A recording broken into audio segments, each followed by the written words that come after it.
to the library to read up the treatment for some slight ailment of which I had a touch. Shh! Hay fever, I fancy it was. I read all I came to read when in an unthinking moment I idly turned a page and glanced down. I say, I've got this too. Shh! Typhoid fever? Are you sure? Well, look at the symptoms. Shh! I must have had it for months without knowing it. You don't think it could be... Good grief, yes. Not typhoid then? As well as typhoid. You don't think it could be, this? Good grief, no. Because you do look a little bit... Right, I feel it too. If it's anything, it's this. So it is cholera! With severe complications. Diphtheria, he seems to have been born with. We worked through the entire alphabet, checking for diseases. And the only one we thought he hadn't got was Housemaid's knee. What? Are you sure? Oh, must have housemaid's knee. I wonder how long he's got left to live. Anything? no pulse. Oh! Nothing. Doctor! Is there a doctor in the house? Doctor! I'm a doctor.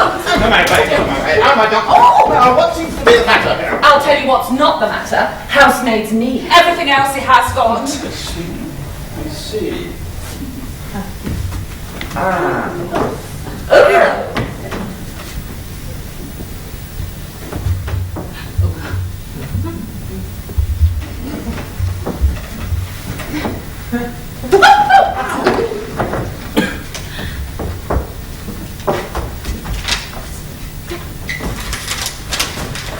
Don't stuff up your head with things you don't understand. What? There's nothing wrong with you. What? Exercise. That's what you need. Exercise and good air. Ah, you mean a holiday? No, I mean exercise. Of course. That's what this was all about, a holiday.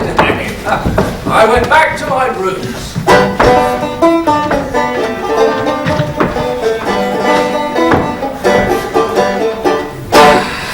Mrs. Poppins! Mrs. Poppins! Yes, sir. What can I do for you, sir? Now, there you are, Mrs. Poppins. I shall be dining here this evening with my good friends Harris and George. Oh, yes, sir. Very good, sir. There were 4 of us. George, William Samuel Harris. And of course, Montmorency. Woof, woof, woof. We sat in Jay's rooms and contemplated the matter. It's true, you know. He does look pretty seedy. You look seedy too. I am, Jay. I am seedy. I get such extraordinary fits of giddiness, I hardly know what I'm doing. I get fits of giddiness too. I hardly know what I'm doing. Will you be wanting your suppers now, gentlemen? Not up to it, Mrs. Poppets, I'm afraid. Dearie me. I suppose we'd better try to swallow a bit. Oh, true. I do find a little something in the stomach often keeps the disease in check. Bring it in, will you please, Mrs. Poppins? Yes, a little something.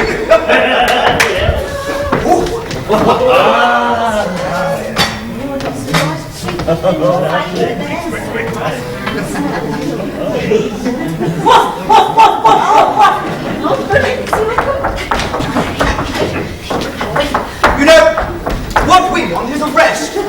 Yes, a rest and a complete change. That's what the doctor said. Thank you, Mrs. Poppins. We'll call you when we're ready. Let's go. The river. The river? Fresh air, exercise, and quiet. Oh, yes. The constant change of scene will occupy our mind. Including what there is of Harris's. I say! It'll give us an appetite and make us sleep well. I don't think we should do anything that will make George any sleepier than he already is. Well, I think we should. What do you say? I say yes. And I say yes. Sorry, old chap. 3-1 against. Motion carried. Mrs. Poppins! Mrs. Poppins! Clear away with you. Oh, yes, sir. We're planning a holiday. Yes. Oh, we need maps. We need to plan. Yes. It's,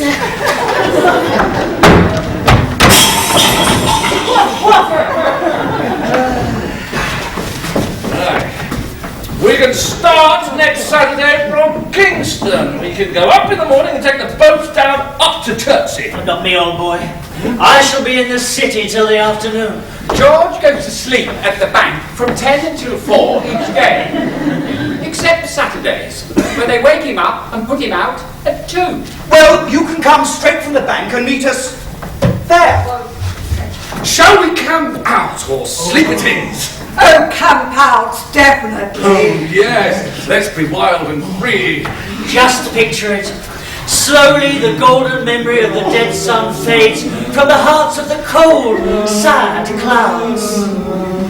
only the moorhen's plaintive cry and the harsh croak of the corncrake stirs the awed hush as the dying day breathes out her loss. And night, upon her sombre throne, folds her black wings over the darkening world, and from her phantom palace reigns in stillness.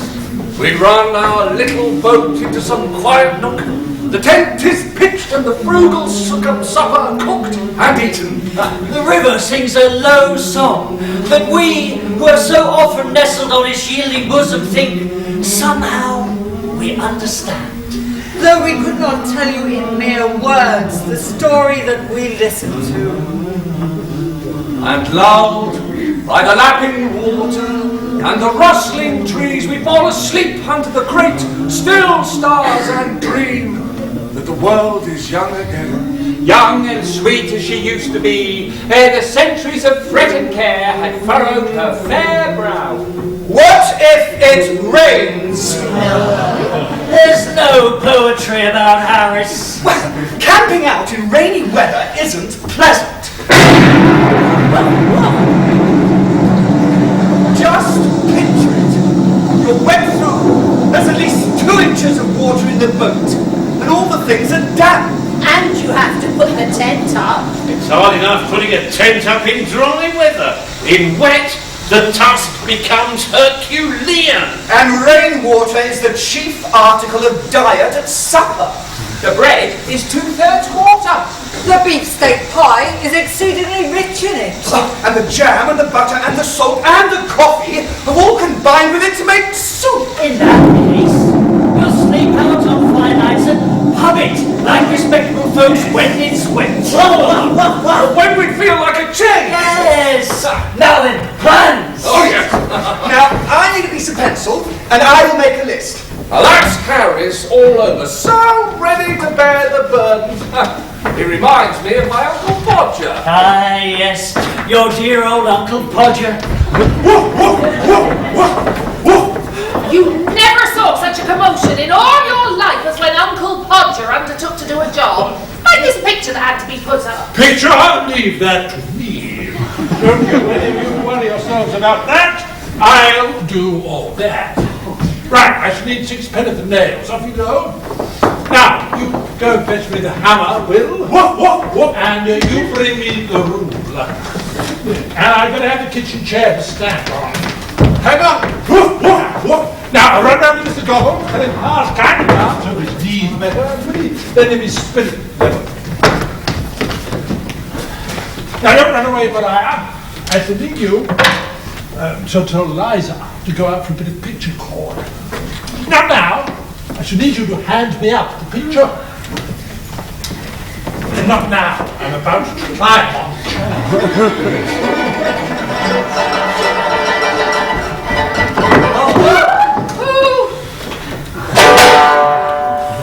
Right. Where's the picture? Here it is.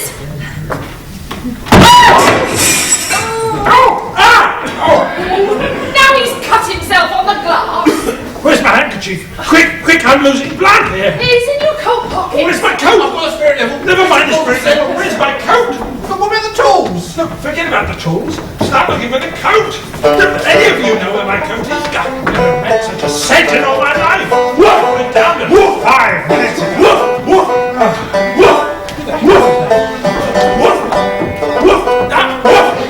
All right. I found myself. Now, I expect you people to find anything. Might as well ask the cat to find it. Then, when we bandaged his finger and a new glass had been got, and the tools and the chair had all been brought, he had another go.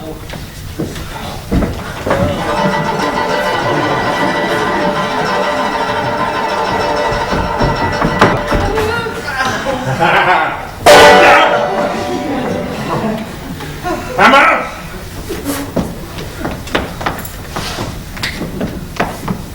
Nail!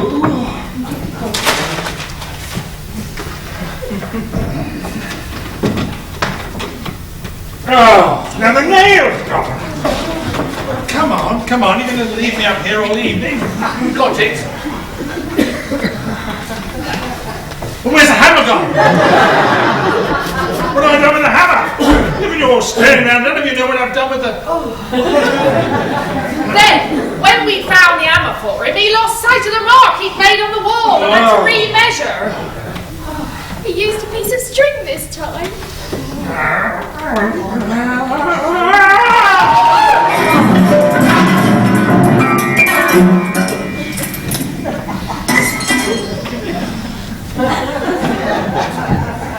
Eventually, he got the spot fixed again. He put the point of his nail on it with his left hand, and...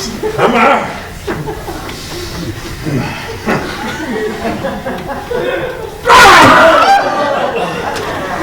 Then he'll have another try.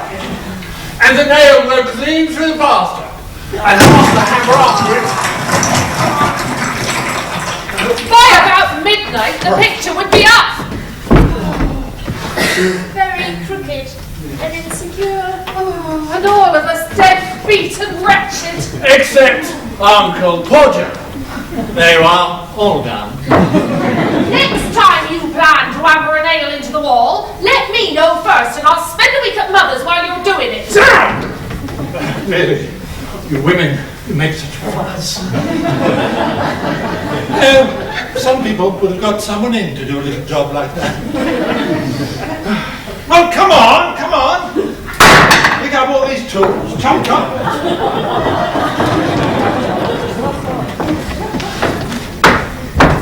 That will be Harris when he grows up.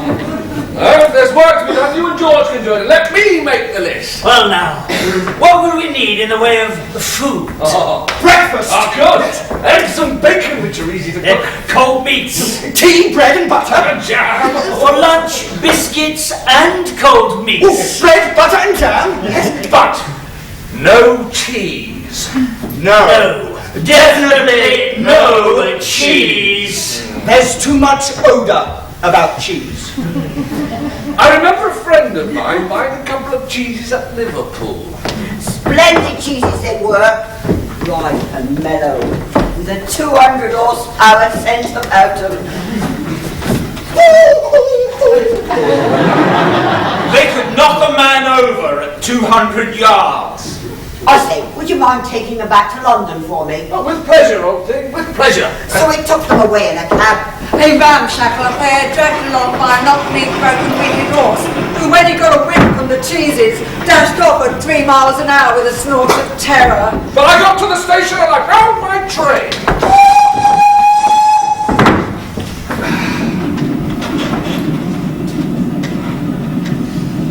Warm day, don't you think?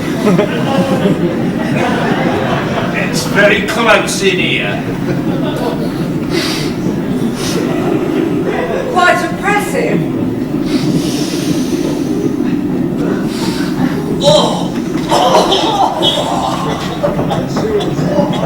At Crewe, he had the compartment to himself. The train was crowded. As the train drew up at the different stations, Pringle saw the empty carriage. Hey, Almanoya! Plenty of room in here!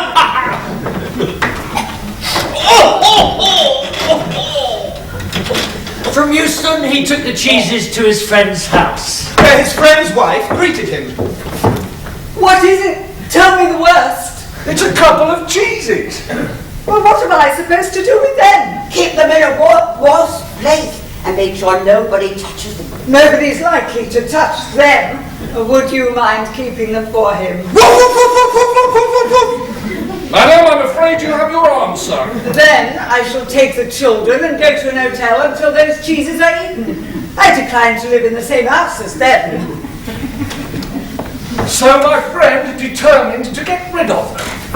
He threw them into the canal, but had to fish them out again as the bargemen complained.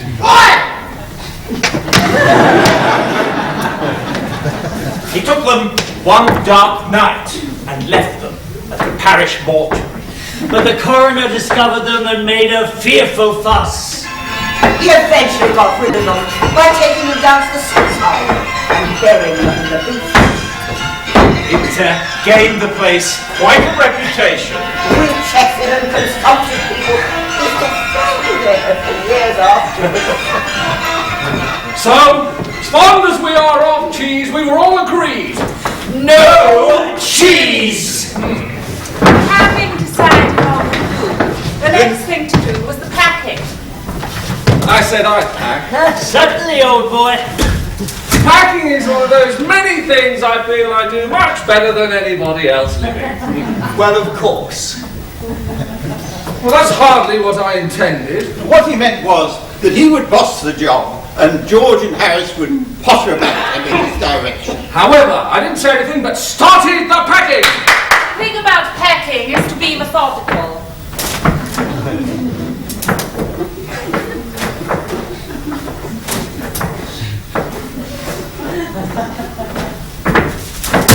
There we are! Aren't you going to put the boots in? Oh, wait until I've got the trunk firmly locked and shut, why don't you?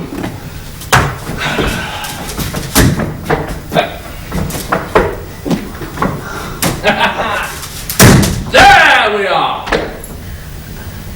Have I packed my toothbrush? I don't know how it is, but I never know whether I packed the brush or not.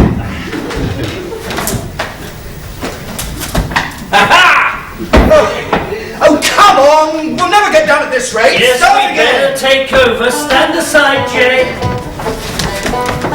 Montmorency helped, of course. He came and sat down on things when they were wanted to be packed. And he laboured under the fixed belief that whenever George or Harris put out their hand for something, it was his cold, wet nose that they wanted. He put his leg in the jam and he worried in the teaspoons and he pretended that the lemons was rats and he killed him before Harris could land him in the frying pan. Stop, everybody, stop. Look it's still empty. Oh, start again! We've got all this wrong! Yes. Start again!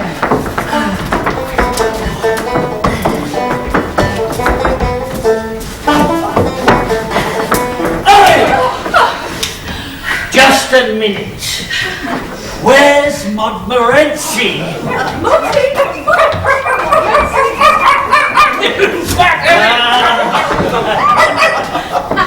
Montmorency's ambition in life was to get in the way and be swallowed.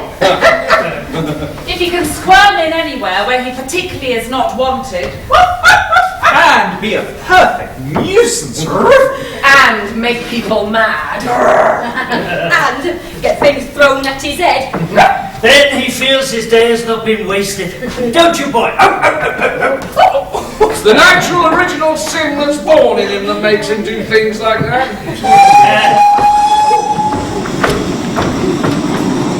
On the morning of our holiday, George went off to sleep at his bank, and Harris and I made our way to Waterloo Station. Morency! I say! Miss, I say! Do you know where the 11.5 to Kingston starts from? Yes. The 11.5, you say? Yes. To Kingston, was it? Yes.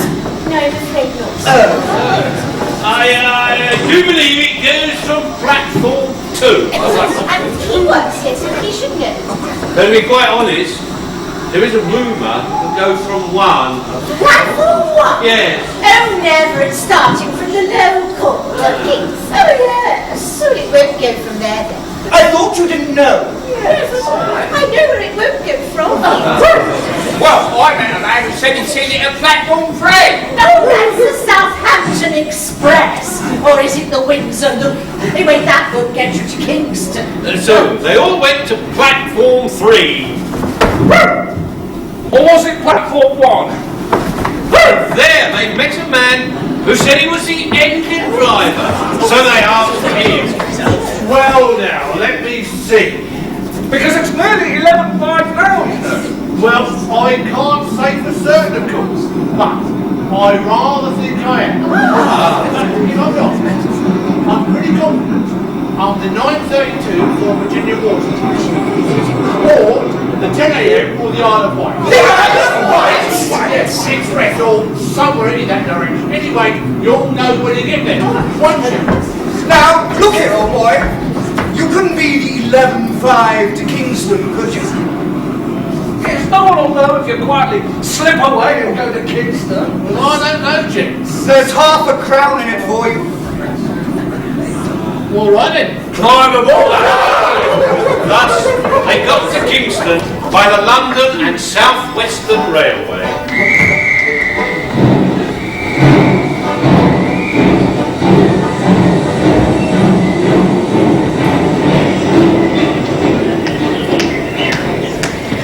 There, at Kingston, beneath the bridge, was our boat, and into it we stepped.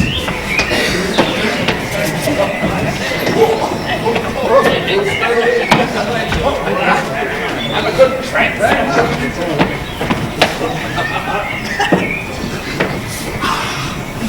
And with Harris at the paddles, And Jay at the tiller lines. And Montmorency, unhappy and deeply suspicious. Out they shot onto the waters, which for a fortnight were to be their home. it was a glorious morning. When the dainty sheen of leaf and grass was blushing to a deeper green. And the year seemed like a fair young maid, trembling with strange, wakening pulses on the brink of womanhood. The glinting river with its drifting barges, the wooded towpaths. A sunny picture, so bright and calm. So full of life and yet so peaceful. Harris, What? disturbing the peace. That's because I'm the only one doing any work. I say, what's that? What? Just ahead, it's Hampton Court. So it is. Do you know, I never pass this place without feeling better for the cyclist. Oh, me too. I've often thought I should like to live in Hampton Court. Have you ever been in the maze? Can't say I have. Imagine it's tricky. Tricky? Not a bit of it. I've studied the map and it's simple. I'll show you if you like. Sure it won't delay us? No, it's simple. Absurd to call it a maze. Oh, well then, perhaps we should, just so I can say I've been. Are you sure we won't get lost? No, it's simple. You just keep taking the first turning on the right. That's it. Come on. Now, we'll just stroll through for 10 minutes or so and then go and have some lunch. This way, this way. Hello! You don't know your way around here, do you? Around here? Of course, it's simple. We've been here 3/4 of an hour. We've had enough of it. Well, you can follow us if you like. We're just strolling round and then coming out. Oh, could we? I've almost given up all hopes of ever seeing my home and friends again. A chap knows the way. That's what I say. Follow me! Come on!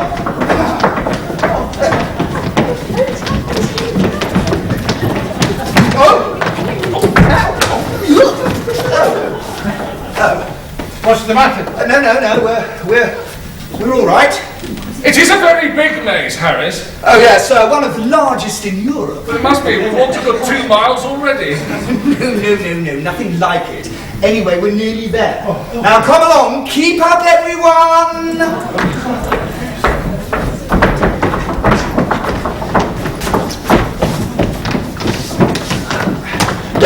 Stop! That down there. What, that funny looking thing? We passed that 7 minutes ago. Oh, that's impossible. No, he's right. I wouldn't forget a thing like that. You don't know what you're talking about. I do perfectly. I've got a map. Look, it's simple. You just keep taking the first turning on the right. Ah, yes. Where are we on the map? Well, we're, we must be...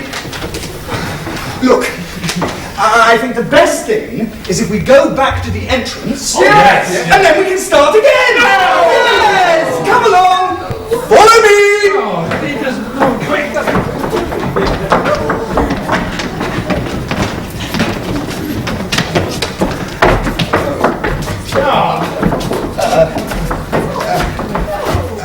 This is the middle. Yes, it is the middle. You said we were going through the entrance. Well, yes, but to get to the entrance, you have to start from the middle. Naturally. Come on! Oh no, not that way. We went that way before.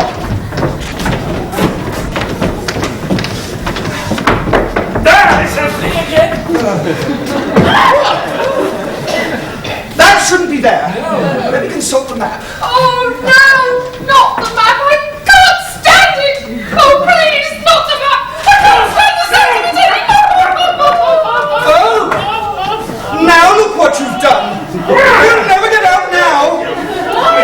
What are you looking at me like that for?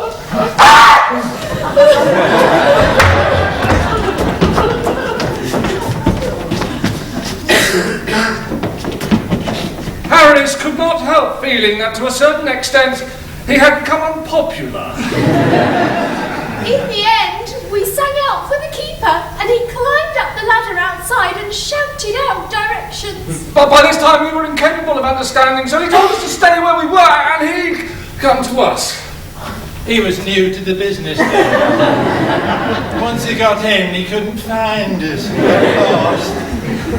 So we had to wait till one of the old keepers came back from his dinner before we got out.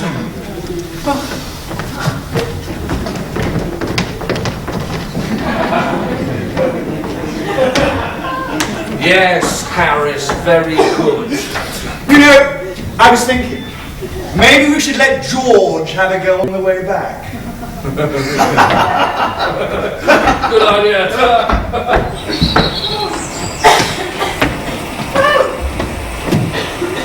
I thought we might get out again at Hampton Church. Now again, why? I want to go and see Mrs. Thomas's tomb. Who's Mrs. Thomas? I don't know, she's a lady that's got a funny tomb, and I want to see it. Well, I'm not so sure I do. I take no interest in wandering around dim and chilly churches reading epitaphs. Remember that old sexton and his wife? I was leaning against an old signpost by a little village church once, pondering life and smoking a pipe. I'm a-coming, sir! It's all right! I'm a-coming! It's all right, sir. Don't you be in a hurry. Oh yes, the bald-headed man and his wheezy wife. I'm a-coming, sir! I'm a-coming! He's a little lame. He ain't as spry as he used to be. Spry. Come on, Albert.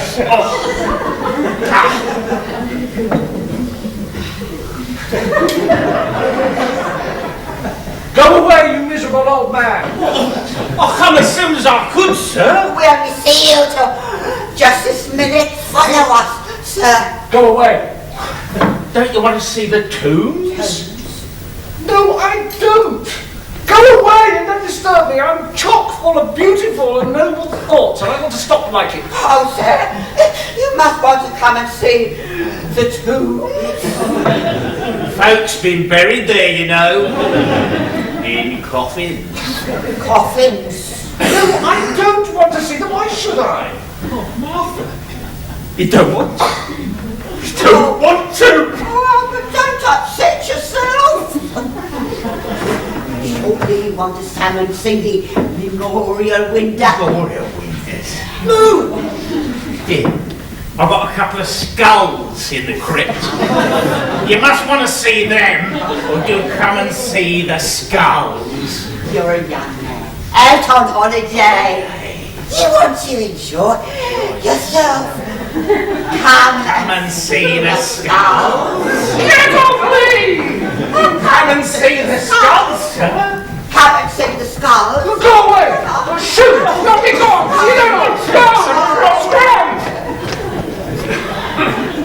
You should have gone, you know. Don't you start. Oh, they're full of interest? Not to me. Tombs and graves and monumental inscriptions?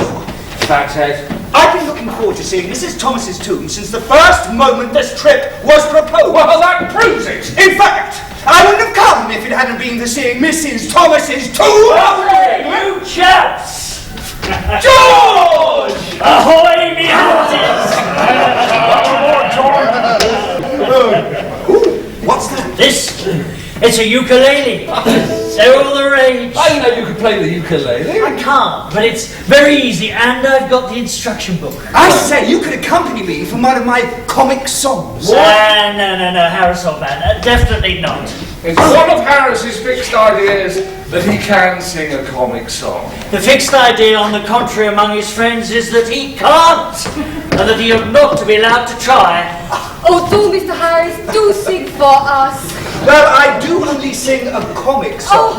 Which he says in a tone that implies that the singing of that, however, is something you should hear once and then die. Do sing for us. Hush, everyone. Mr. Harris is going to sing us a comic song. Now, here we go then. Now, this is the judge's song out of Pinafore. No, not Pinafore, the other one. Anyway, you can all join in with the chorus. When I was young, I was called to the bar.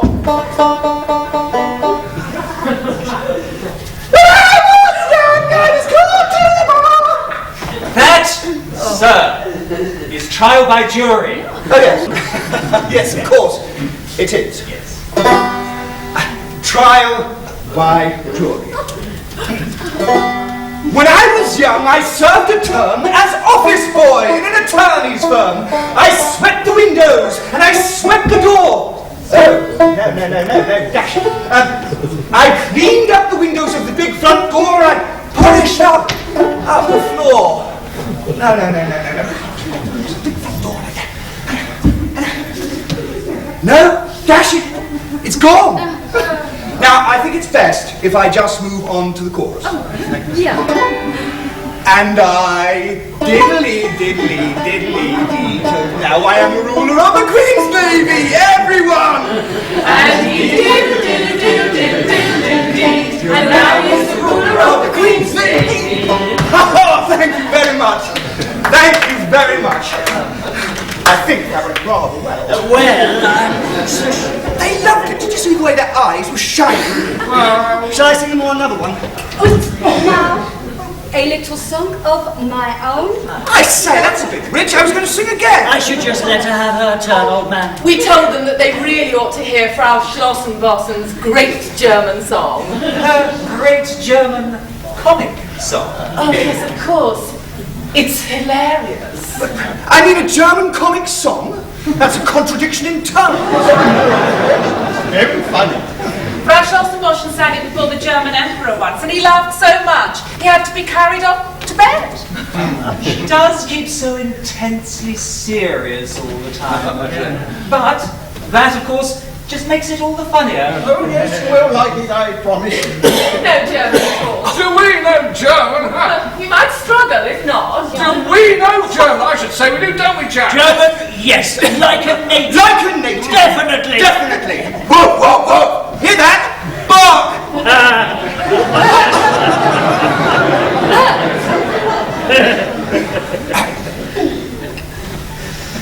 Oh, Tannenbaum. Oh, Tannenbaum. Wie treu sind deiner Blätter. Du tust nicht nur so Sommersein. Nein, auch im Winter, wenn es schneit. Oh, Tannenbaum. Oh, Tannenbaum. What's the matter with you? Nothing! It's most awfully funny! Funny? It's one of the most tragic and pathetic songs in the German language. Is it? Yeah. I say, we didn't mean to offend. I thought you said it was comic. Me? I never said that. But one of you did. You said you speak fluent German. I say, do you think we should be moving on? They're looking rather put out. Definitely, you chaps have put us in a proper fix. Quick, look, you tow, and I'll get some tea ready. Oh, no! We'll see to the tea. Yes, and you can tow. What? I've had a hard time of it in the city, I might tell you. Well, now you can have a hard time if you're on the river for a change.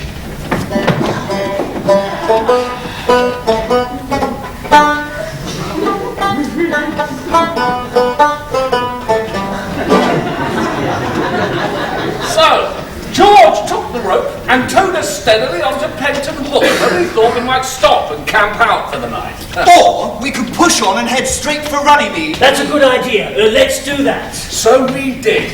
But it was 7:30 by the time we pulled up to the bank looking for a place to haul up in. Right! Supper! We better get the canvas up first before it gets quite dark. It shouldn't take too long. Good plan, George. How long do you think it'll take, George? 10 minutes, I should think. 10 minutes? That was an understatement. You would not imagine this to be dangerous work, but looking back on it now, it's a miracle that any of us are alive to tell the tale. Give us a hand here, can't you, you cuckoo? Standing there like a stuffed mummy. This meets the eye, you know. There we go, last one. That's it. Okay. Yeah. It took us half an hour's hard labour before it was properly up. Then we cleared the decks and got our supper. Yes. For 5:30 minutes, not a sound could be heard along the length and breadth of that boat save the steady grinding of 4 sets of molars.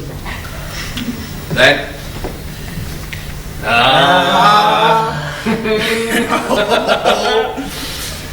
How good one feels when one is full. People who've tried it say that a clear conscience makes you feel happy and content. But a full stomach does the business quite as well, and it's cheaper. Before our supper, George Harris and I were quarrelsome, ill-tempered and snappy. After our supper, we sat and beamed at one another. And we beamed on the dog too. We loved each other, we loved everybody. Why can't it always be like this? Away from the world with its sin and temptation, leading sober, peaceful lives and doing good. You know, that's the sort of thing I often long for myself. Puts me in mind of a funny thing that happened to my father once. He was travelling with another fellow through Wales, and one night they stayed at a little inn, where they had a very jolly evening, and they stayed up late, and by the time they were ready to go to bed, they were feeling slightly jolly too. They, George's father and George's father's friend, were to sleep in the same room but in different beds. They had to undress and grope into bed in the dark. Oh, this they did. But instead of getting into separate beds, as they thought they were doing, they both climbed into the same one without knowing it.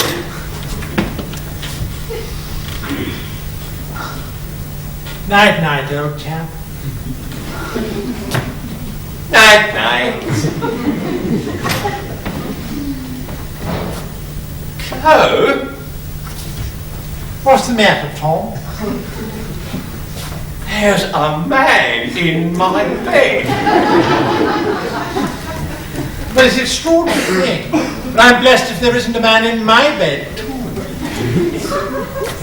What are you going to do about it? I'm going to chuck him out. So am I.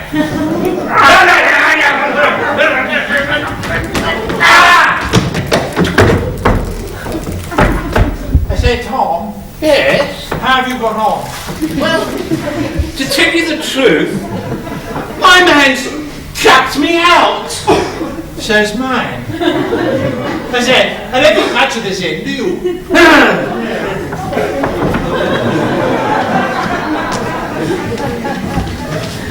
I say, what was the name of that inn? The Pig and Whistle, why? Oh, it can't be the same one. What do you mean? Well, It's quite an extraordinary thing, but the same thing happened to my father at a country inn once. He often told the story. I just thought it might be the same one.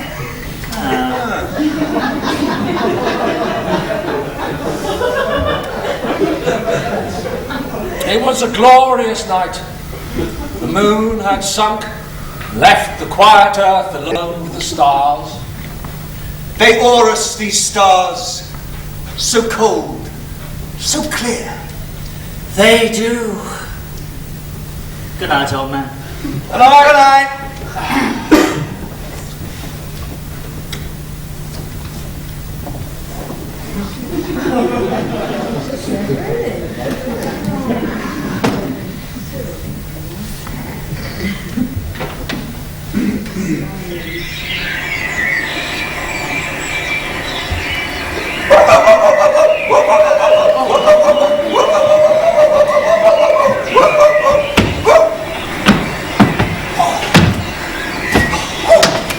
I woke at 6 the next morning. So did I. We all did. Thank you, Montmorency. The idea overnight was that we should rise early, fling off our rugs and shawls, and leap with a joyous spring into the river. However, the notion now is less tempting. Well, who's going to be first in then? Oh, come on, you chaps, it'll be wonderfully bracing. Jay did not relish the plunge. There might be snags about or weeds. He meant to compromise by just going down to the edge and throwing the water over himself. So he crept along the bank and wormed his way out onto a branch which dipped down into the water. Oh! Oh! Perhaps not. It did look cold. He decided to give up on the idea and get back into the boat. But as he turned to do so,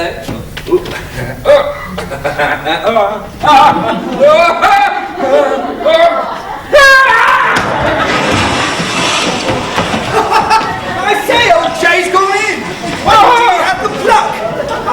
Is it all right, Jay? You are duffers not to come in, you know. The water's lovely. I wouldn't have missed this for worlds. Come on, Jay.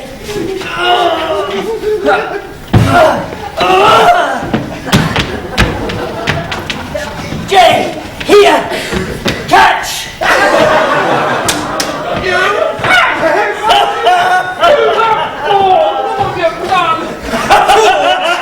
George only laughed the more. I've never seen a man laugh so much in all my life.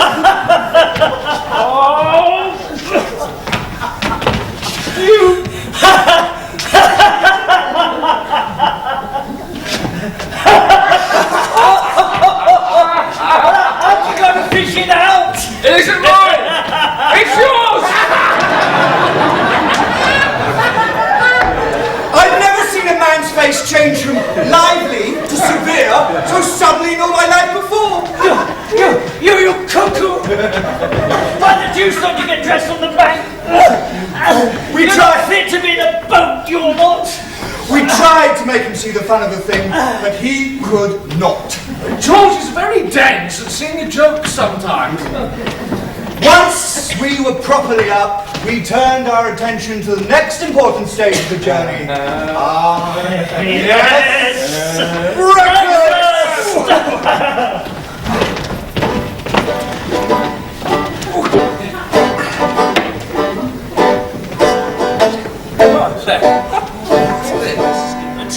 The sun had got more powerful by the time they had finished breakfast, and the wind had dropped.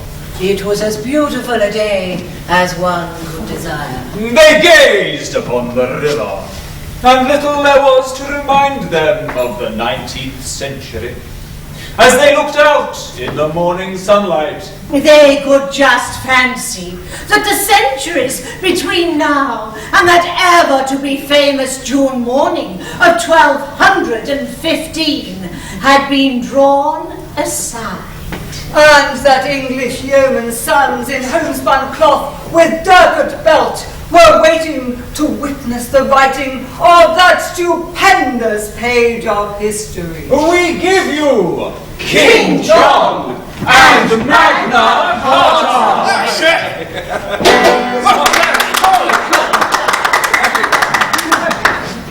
Oh yes, the river is a history lesson in itself. We give you there a ruined priory in the grounds of Anchor White House, where Henry VIII is said to have waited for Anne Boleyn. We give you Henry VIII and Anne Boleyn.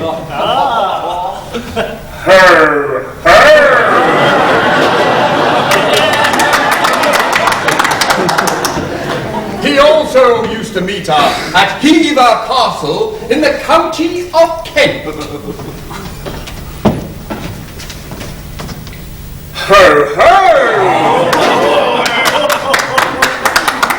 And also somewhere near St. Albans. It must have been difficult for the people of England to have found a spot where they weren't spooning. From Picnic Point to Old Windsor Lock is a delightful stretch of river.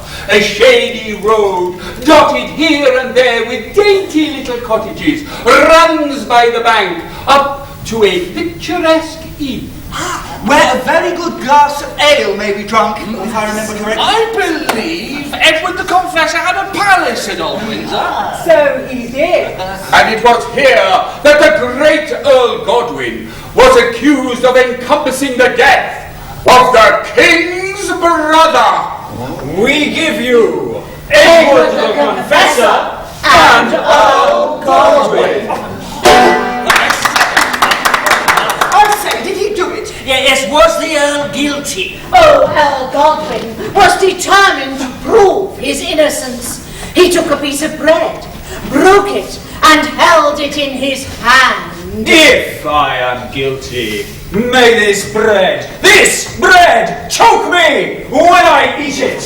We give you The Trial of Godwin in 4 parts. 1. 2. 3. 4.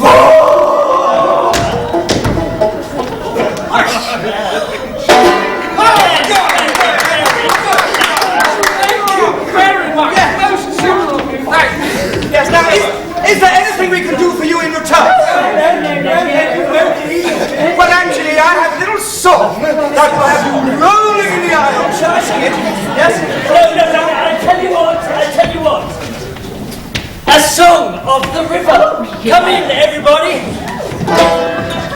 Cruising down the river on a Sunday afternoon, the sun above, the sun above, waiting for the moon. The old accordion playing a sentimental tune. Cruising down the river on a Sunday afternoon. The birds above will sing of love, a gentle, sweet refrain. The winds around will make a sound like softly falling rain. The two of us together will plan a honeymoon, cruising down the river on a Sunday afternoon.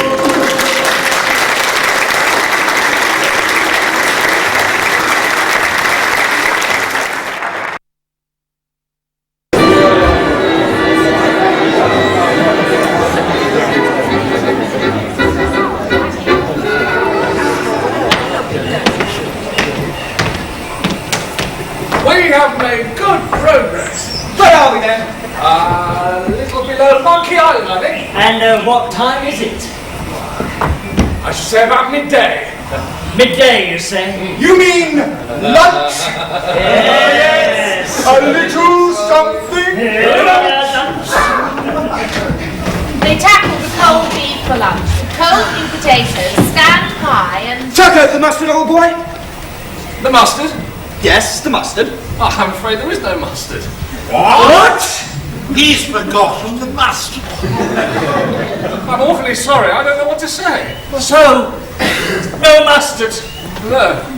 You forgot the mustard? Yes. I see. Then we'll just have to manage without the mustard. Oh, it's no good. I don't think I ever in my life felt I want mustard as badly as I feel I want it now. Me too. I don't care for mustard as a rule. It's very seldom that I take any at all. I'd give worlds for just a little dab of mustard now.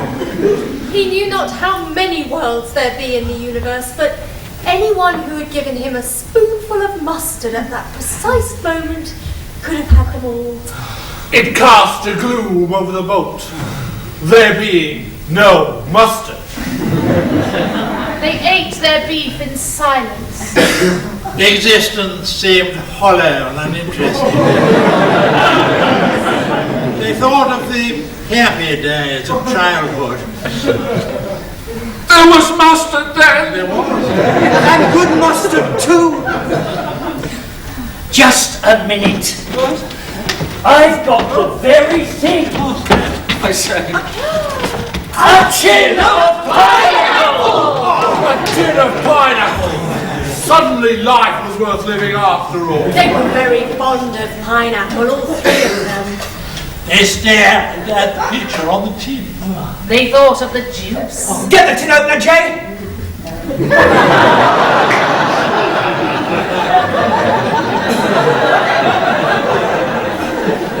The tin opener?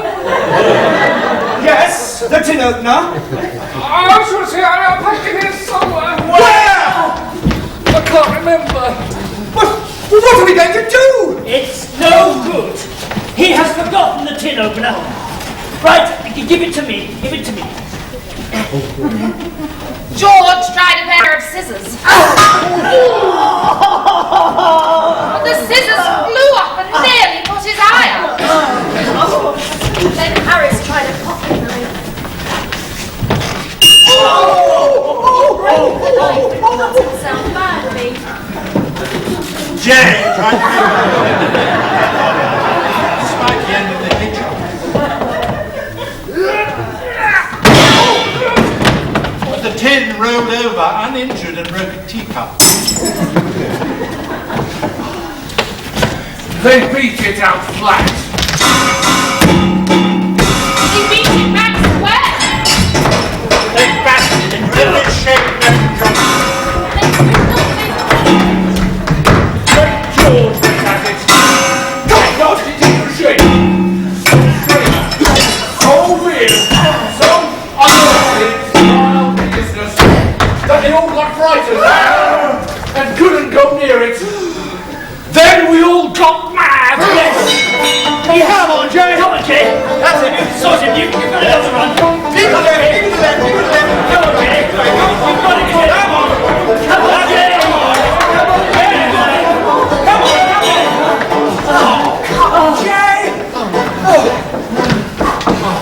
You're getting there, big boy. You're getting close. Big boy. Right? You're right, big boy.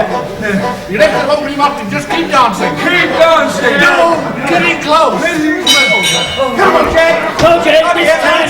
Come on. Finish him now, Jay. Come on. Come on, Jay. Come on, boys. And a little yes. Yes. Yes. Yes. One and a two and a three. I can't stand it anymore. Right. He's gone. He's gone.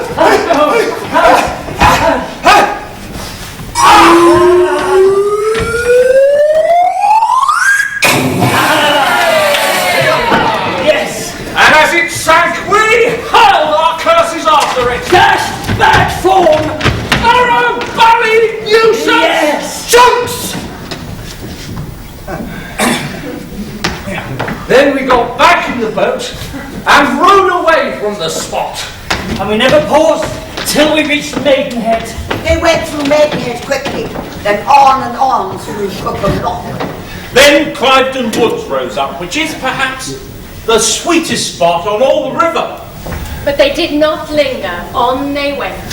To Marlow, a bustling, lively town with many interesting nooks and corners to be found in it. We got up terribly early on the Monday morning at Marlow and we went for a bathe before breakfast. And Montmorency made a terrible ass of himself.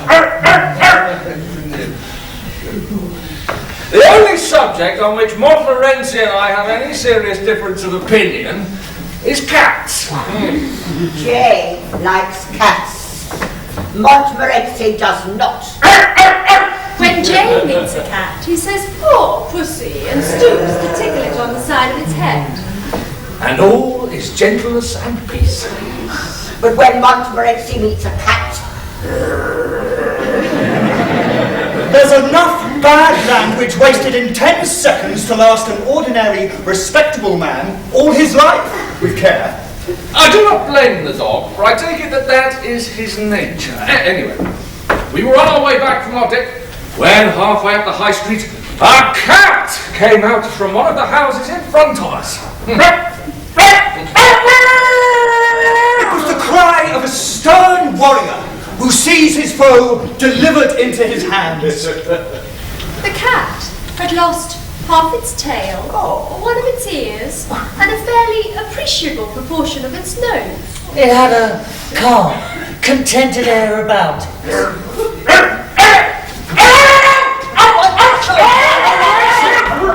yes.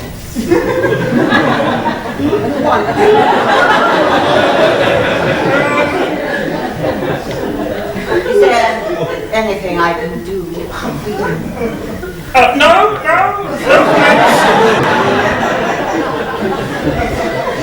Say, if there's really anything I can do for you. No, not at all. I'm afraid I made a mistake. I thought I knew you. Sorry to have disturbed you. Not at all. Good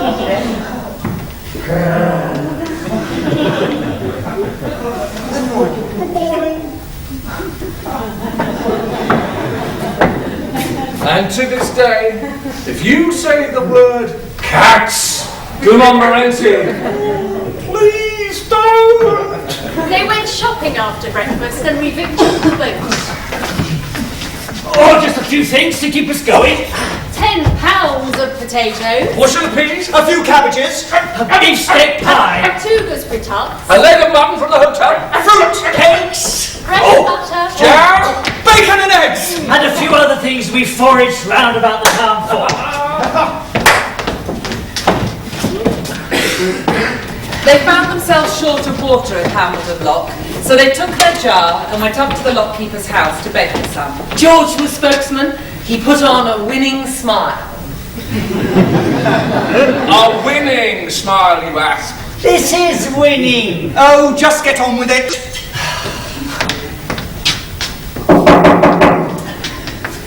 Oh, please, sir, could you spare us a little water? Certainly. Take as much as you want. Leave the rest. Thank you so much.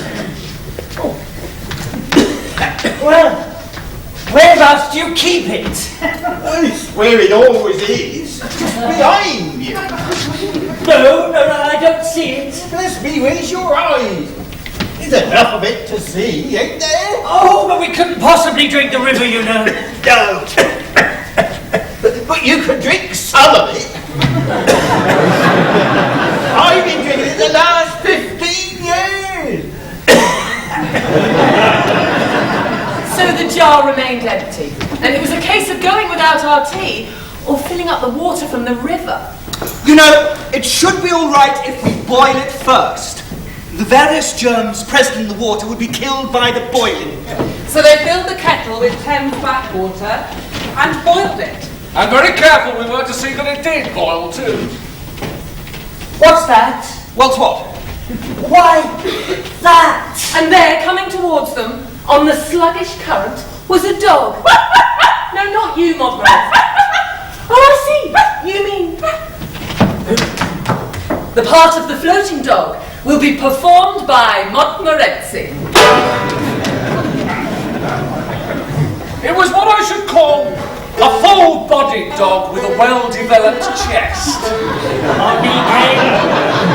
Serene, dignified, and calm until he was abreast of our boat, where he eased himself up on the bank and settled down cosily for the evening. Yes, thank you, Montmorency. Very touching. May we now return to the story? Yes, well, I don't really feel like any tea now. No, I don't feel thirsty either.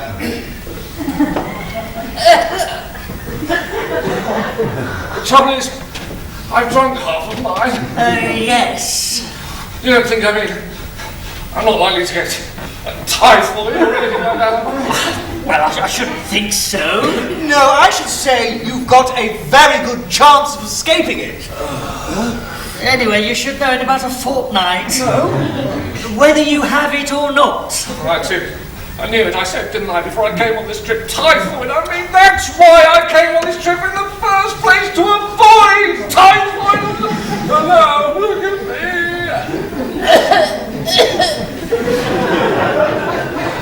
Well, there's not much you can do about it now, so you might as well lend us a hand. Yes!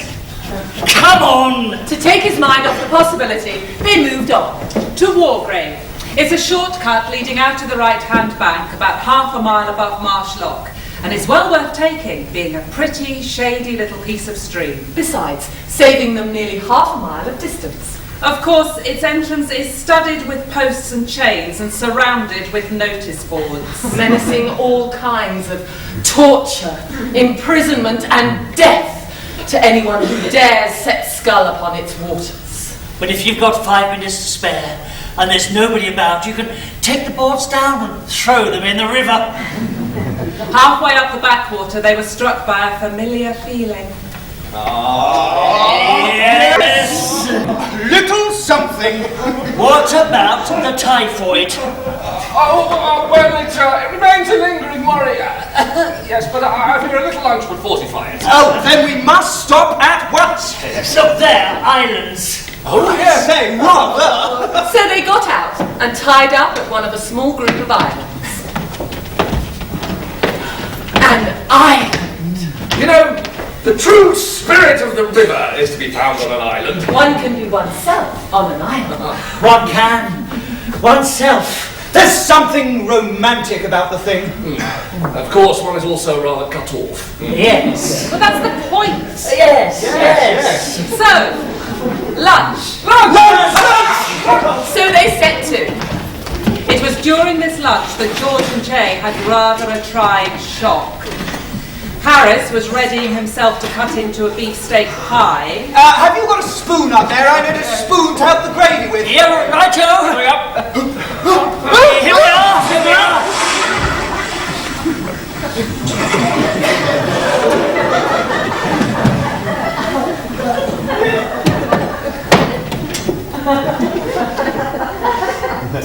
Has he been snatched up to heaven? Well, they'd hardly have taken the pie too. No, you're right. I suppose the truth of the matter is, well, there can only be one explanation. Quite. An earthquake! I wish he hadn't been carving into that pie. Speak! Tell us whether you are alive or dead! Speak! Where's the rest of you? Oh, don't be such a stupid ass. You did that on purpose. What? Tipping me back like that. Darn silly trick. Here, catch hold of this pie.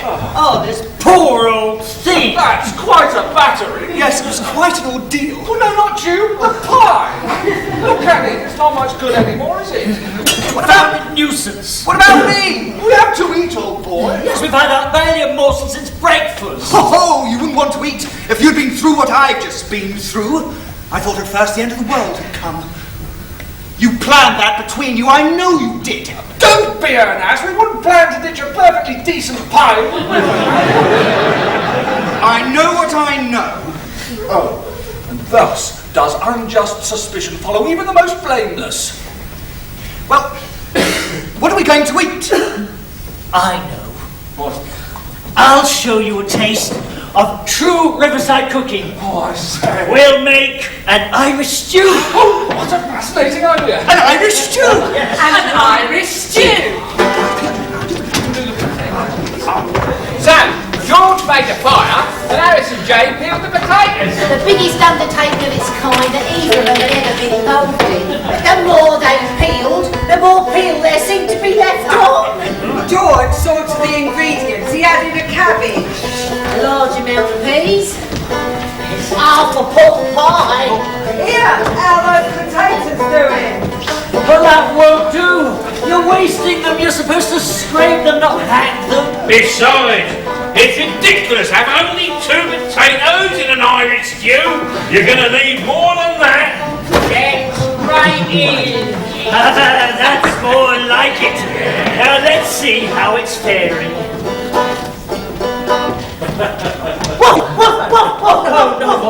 Montmorency came up with a dead water rat in his mouth. He evidently wished to present us his contribution, though whether from a sarcastic spirit or a genuine desire to assist, I cannot say. Not sure about the rat, old man. Oh, I don't know. It should be all right when it's mixed up with everything else. Every little helps.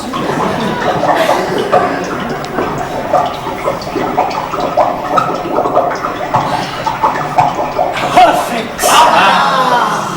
It was a great success, that Irish stew, though it took a good deal of work and time to prepare. It was prepared as lunch, but served as supper. But worth every moment. I don't think I ever enjoyed a meal more. Oh, there was something so fresh and piquant about it. Yes. One's palate gets so tired of the old things. I mean, here was a dish with a new flavour. That tastes like nothing else on earth. And nourishing too. Lots of good things went in it. And as for the gravy, a poem. They finished with tea and cherry pie. And Montmorency had a fight with the kettle. Came off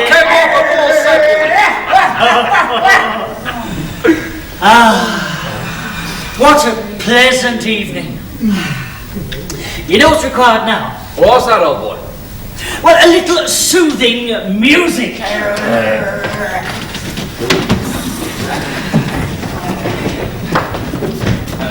What's wrong with that? Oh, the evening's perfectly suited to music. Exactly. Do you mind, George? I've got a headache. I just don't think I'm strong enough to stand it. Nonsense. The music will do you good. It soothes the nerves and takes away a headache. I'd rather have the headache. What's yours want to howl like that for when I'm playing? What do you want to play like that for when he's howling? Montmorency! Leave him alone! He can't help it. He's got a musical ear. Well, if I'm not allowed to exercise my musical ability, I'm going for a walk. Oh, good idea.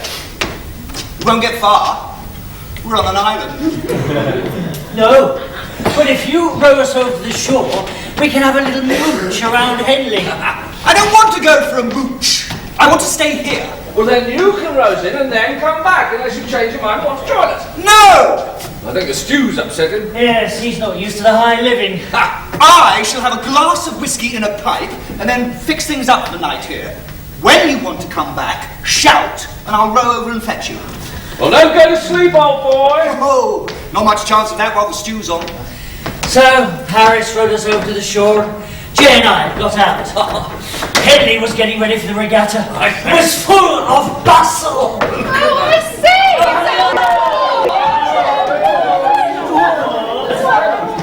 They met a number of people they knew around the town. Their pleasant company, the times, the twice, and what quickly. It was nearly 11 o'clock before they set off on their 4-mile walk home. Cheerio! Shall we see you? Bye, George! Bye!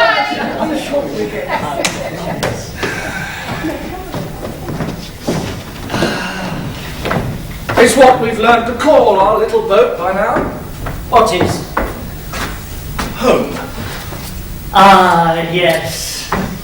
Home, It was a dismal night, coldish with a thin rain falling, and as they trudged through the darkness, they thought of the cosy boat, Of the bright lights streaming through the tight-drawn canvas. of Harris and Montmorency. Oh! Well, if you will sit where I put my feet. And of the whiskey. And we wished that we were there. They were passing Shiplake as the clock struck the 11:45. You don't happen to remember which of the islands it was, do you? How many are there? 4, I think. Oh, it'll be all right if he's awake. And if Harris isn't? Of course he will. Of course he will. He was not. They reached one of the islands. Harris! Harris, old boy! Jay, perhaps it was the next island. They got no response from the next one either. There was no sign of Harris or Montmorency or of the boat. The case was becoming serious. It was now past midnight, and the hotels at Henley and Shiplake would be crammed.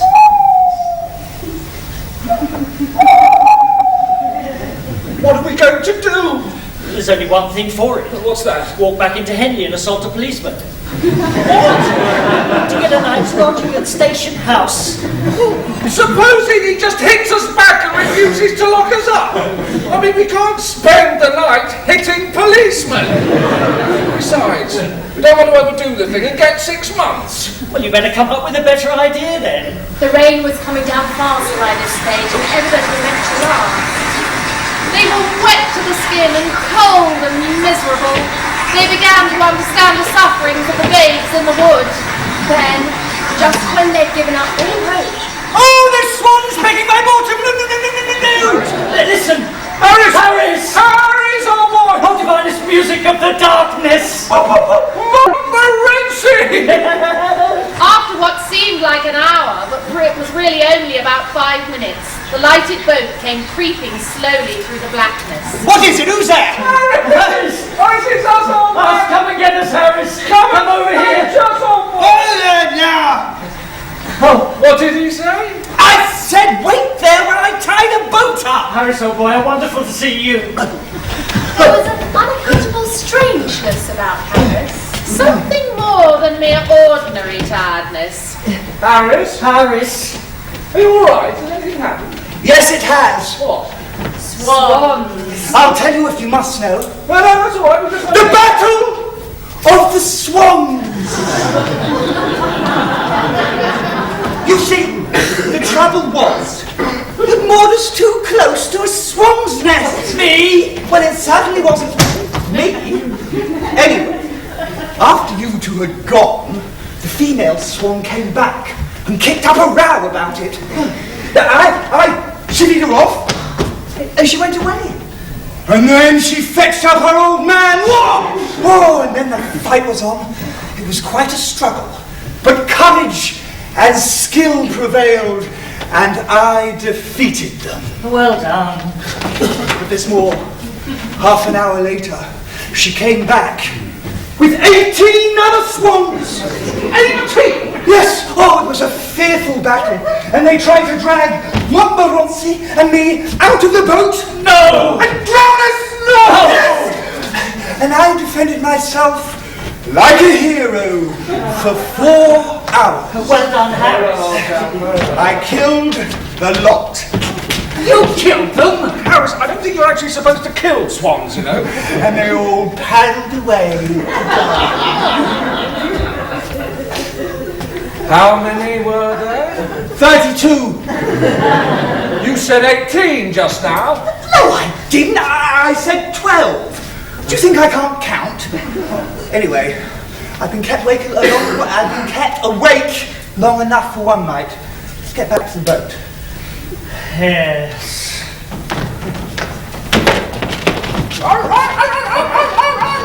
Hello, Montmorency to you too. How delightful it was to be safe in the boat after their trials and fears. They sat down to a hearty supper, but should have had some toddy after it. But we couldn't find the whiskey. Yes, what have you done with the whiskey, old boy? Whiskey? What do you mean by whiskey? There was a bottle of it here, I'm sure. I don't know what you're talking about. You roll up here at some unearthly hour and start talking rubbish. I think you should just go to bed. What, Morency? Look, as if he knew something. But he said nothing. Now is not the time to ask, I suspect. To bed then? Yes, to bed. So they went to bed, and peace descended at last.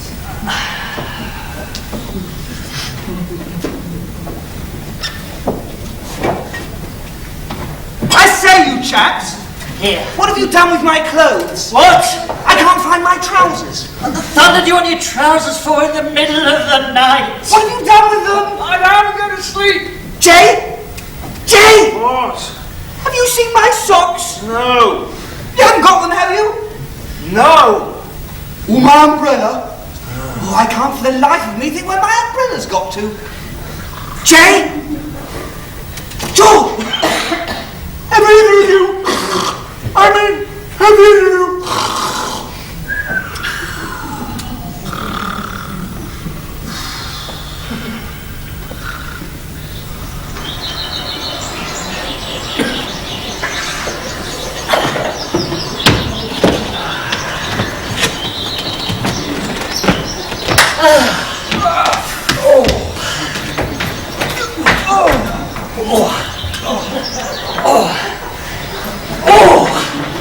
Breakfast!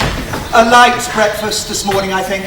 Oh, I suppose we ought to tidy the boat. Everything straight. I suppose we ought. Not so loud, Montmorency, not so loud. So we had breakfast.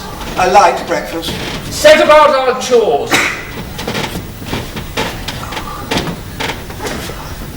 Tidying the boat was a continual labour which was beginning to afford me a pretty clear insight into a question that had often posed me. What's that, old boy?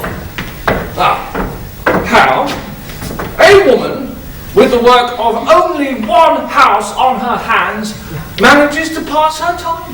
Yes, I know. I've often puzzled over that one myself. Now, of course, I begin to see the work is endless. Relentless? Oh!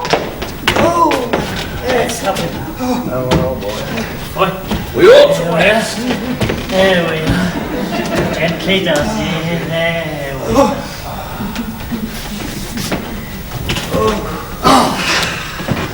I say, old chap, what really happened about those swans last night? Swans? Yes. What swans? What swans? Never mind, old boy, don't trouble yourself. Yes, well, I should think if we leave about 10ish, I think, then we're bound to make good progress. Yes, and I think the best arrangement would be if you two paddle and I steer. You? No, I don't chime in with that at all. No, nor do I.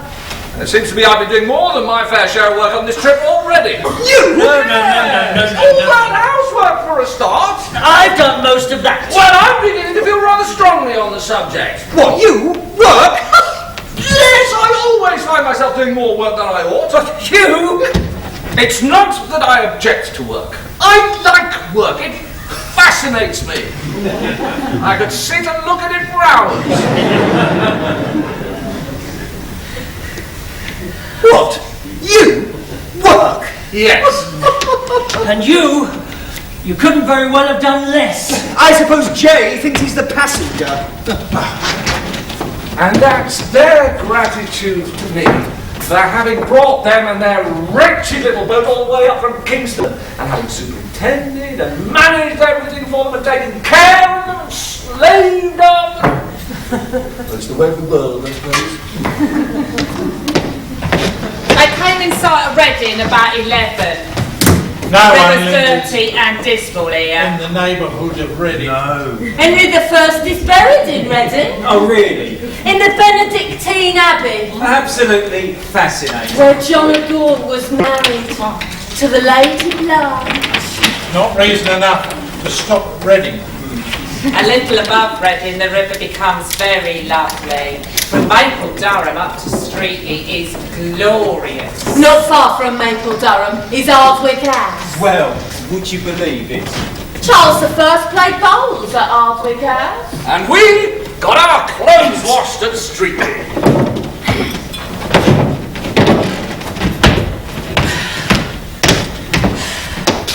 What's this? This is our washing. What are we supposed to do with it? Well, wash it. Someone else has already had a go at this. Yes, we did. Where? In the river. I supervised it myself. Yes, and it was a complete failure. I can see that. I should say you was worse off after you washed your clothes than you was before you washed them. This is true. Before you washed them, they was very, very dirty. Am I right? You are. And after you washed them, well...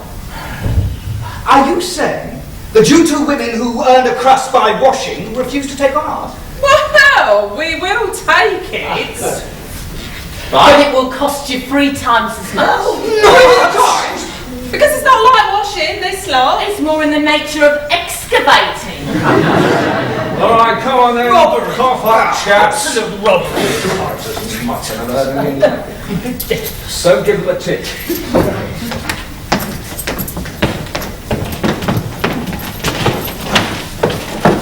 What's the fishing like in Streatley? Good. Cod, roach, dace, gudgeon, eels. You can send fish for them all day, can't you, Stanley? Streatley's a good station for fishing. Oh, yeah. There is no spot in the world we can get more fishing than Streatley. Pike, roach. Some folk come here and fish all day, don't they, Stan? Everyone come and fish for a month. You can hang around all year if you want to. But it's always the same. They'll never catch a ruddy thing. Right. Yeah, there's jumping perch out there for the taking. Never nobody ever takes them, Stan. Just minnows or the occasional dead cat. Dead cat, Montmorency, calm down. They're out there all right. You can see them in shoals. They come and stand half out the water. Oh, their mouths for biscuits. But no one ever catches them. Don't you say you catch them? I thought fishermen were good at telling lies and without blushing. Mere lies is useless. There's no skill in that. I mean, anyone can come in and say, I caught 15 dozen perch yesterday. Or, on Monday, I landed a gudgeon weighing 18 pounds, measuring 3 feet from tip to toe. There's no skill, there's no art in that kind of thing. No. What you do is you come in quiet. You light your pipe. You chat away a while. You let the youngsters brag. And then you say, Wow! I had a haul on Tuesday evening. There's not much good my telling you anything about. Oh, why is that? Because I don't expect you to believe me if I did. I've been sitting there all afternoon and I caught literally nothing except a few dozen dace and a brace of pike. And I'm just about giving it all up as a bad job when I suddenly got a rather sharp pull at the run. Well, hang me if I could hold the rod. Took me half an hour to land that fish, every moment expecting the line to snap. So I reached it at last, and when I did, what do you think it was? A sturgeon. A sturgeon! 40-pound sturgeon! Taken on a line! 40 pounds on a line! But it's not true. It's political. Political? Yes. It's acceptable exaggeration, sir. That's what it is. You do have to be conscientious about it, mind. When I was a lad, I never exaggerated my hauls by more than 25%. 25%? That's right. If I'd caught 40 fish, then I said I'd caught 50. Yeah. But I wouldn't lie any more than that. No? No, sir. It is sinful to lie. Didn't work though, did it? No. I never caught more than 3 fish in a day. And you can't add 25% to 3. Why not? Well, not in fish, anyway. So what did you do?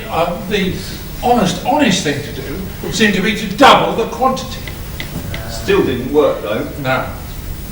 Because if I caught 1 fish, let's say, then doubling it would make 2. And I couldn't really go around saying I caught 2 fish. Now, could I? What did you do? Simple. I counted each fish I caught as 10 and assumed 10 to begin with. So if you caught nothing, you'd say that I'd caught 10. Yes! You can never catch less than 10 fish by this system. That's the beauty of it. Brilliant! There is, I have to say, some talk of it's being made use of by the Anglican fraternity. So, how many fish have you caught since we've been here? Oh, well, let's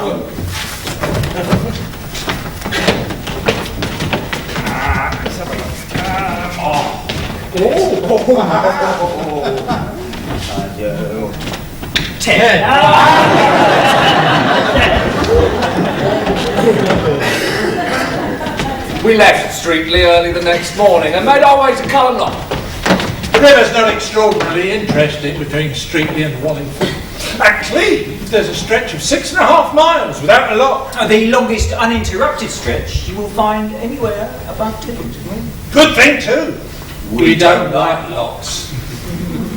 For myself, I'm rather fond of locks.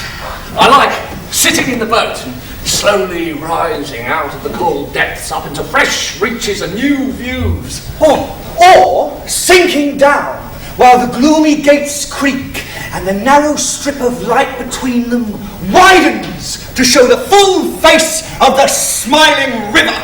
And you push your little boat out into the welcoming waters once again.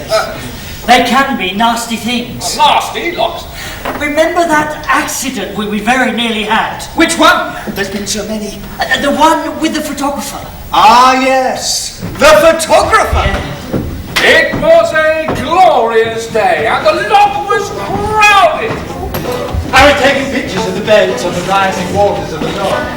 Take a picture, sir, lady. Oh yes, do let's.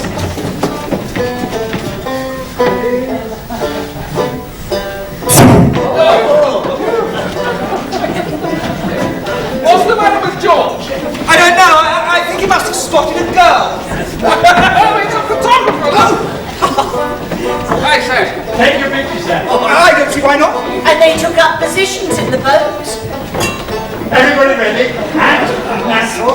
They posed with careless grace in an attitude suggestive of agility and strength. With expressions of tender wistfulness mingled with a touch of cynicism. Everybody ready? Hold still and... Lovely. One more. There's one more. Hold still. Look at your nose. What? Food. Must be you. There's nothing wrong with mine. Are you sure? I can't see anything wrong with Jay's. Montmorency, let's have a look at your nose. Nose, you silly ass. Get such a nose out, can't you? You with the dog. Push them out. Move! Move! He's just about to take a photo. Look at your boat, sir. Yes, What boat? the boat you have. Got caught under the woodwork of the lock. Oh, the nose on the boat! And the incoming tide is rising all around it and lifting it up. In another moment, they'd be over.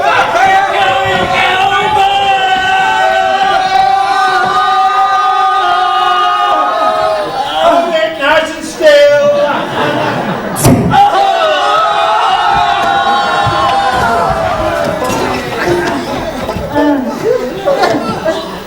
Lovely, thank you very much. We did not come out well in that photograph. Everybody refused to subscribe to the picture. Well, thank you very much. Well, it wasn't our fault. It was, and you ought to take a dozen copies each. We don't want a dozen copies of us with our legs up in the air. They were up early the next morning because they wanted to be in Oxford before the afternoon. They finished their breakfast and were through Clifton Lock by 8:30. At Abingdon, the river passes by the streets. Abingdon is a typical country town of the smaller order. Quiet, eminently respectable and clean. And desperately dull. Between Iffley and Oxford is the most difficult bit of water I know. You have to be born on it to know that river. The people there are sullen. I don't know why it should be, but everybody's always so exceptionally irritable on the river. The mildest tempered people when on land become violent and bloodthirsty when in a boat. Oh yes. Do you remember Daisy and Dora? Oh yes. This is Daisy. And this is Dora. Daisy was naturally of the sweetest and gentlest disposition imaginable. And so was Dora. We took them for a little trip on the river. Do step in.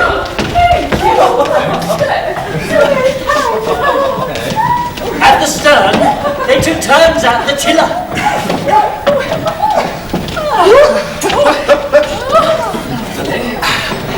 We'd only been out on the river for a few minutes when...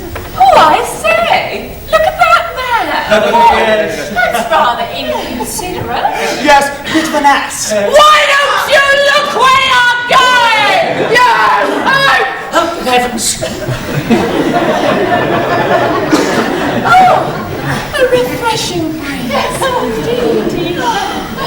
We'd cruise on for a while and all was peace until... Out of the way! Will you get out of the ruddy way? Yes, you complete jangler!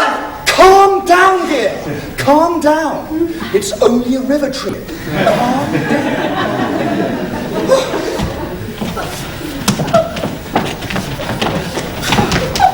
Yes. The river can have a rather demoralising effect upon one's temper. Yes, it is, I suppose, which sometimes makes even bargemen rude to one another. Yes, I suppose. And to use a language which, in their calmer moments, they do regret. We spent 2 very pleasant days in Oxford and then...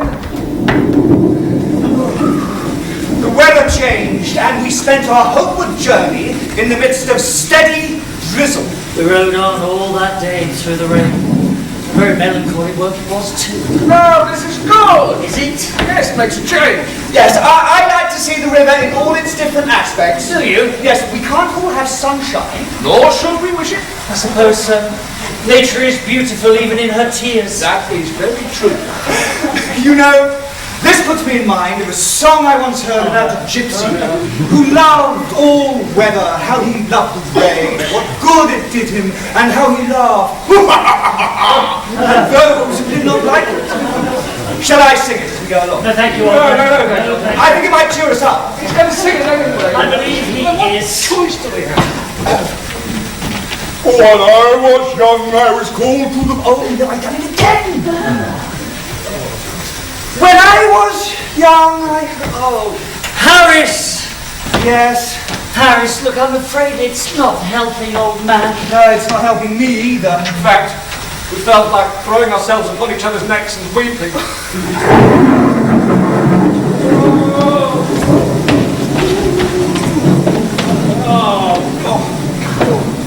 Everything in the boat was cold and damp and clammy. Supper was not a success.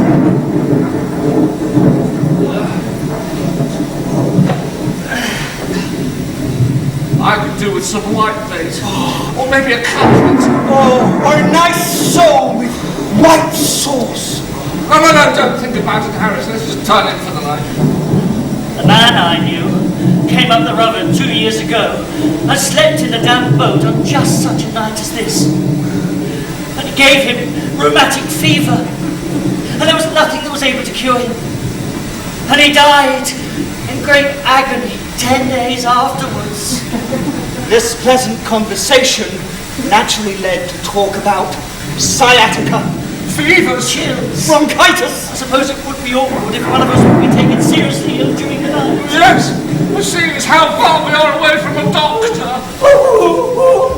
No, Montmorency, no. We'll see this through, come what may. Yes, to the bitter end. We've come for a fortnight's enjoyment on the river, and a fortnight's enjoyment on the river we mean to have. If it kills us. Although, I happen to know there's a train leaves Pangbourne just after 5 and gets to the town in comfortable time to have a chop and then go on to the Alhambra. No, George, no. No. Failed to complete the course? Certainly not. Come on. Ladies and gentlemen, it's a foul night to be out, but a lovely night to be in, especially here in the Alhambra Music Cafe. And tonight we have for your amazement and delectation the world-famous Himalayan contortionist. But first, will you please extend a very warm welcome to Miss Lottie Schuster?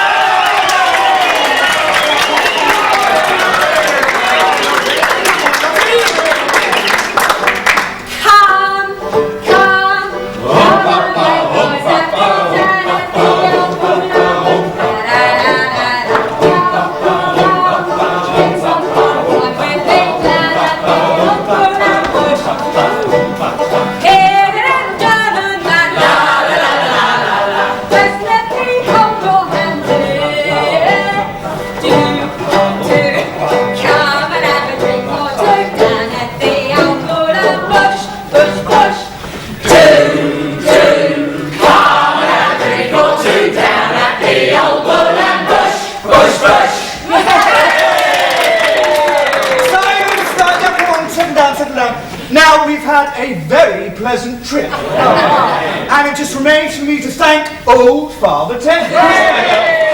But I think we did well to chuck it in when we did.